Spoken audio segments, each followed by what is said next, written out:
Kalau ada orang di sini anak PKL nih, dia bilang, nah lihat aja dulu, dia bilang customer aja mungkin.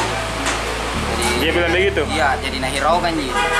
Tetap kita lanjutkan pekerjaan dia membersihkan mesin. Loh. Habis itu? Habis itu itu pencuri agak mundur iki, berlama motor kan. Pakai apa kita lihat? Nah itu motor, cengkil atau bagaimana? Tidak, itu motor sebenarnya ada kuncinya. Tercolok di yang. Oh, enggak. Iya, ada memang kuncinya, sudah mengatur mungkin. Iya. Itu motor yang punya siapa? Punya ini dalam kantor. Jadi itu pencuri dia pura-pura sebagai pembeli di? Iya, pura-pura dia.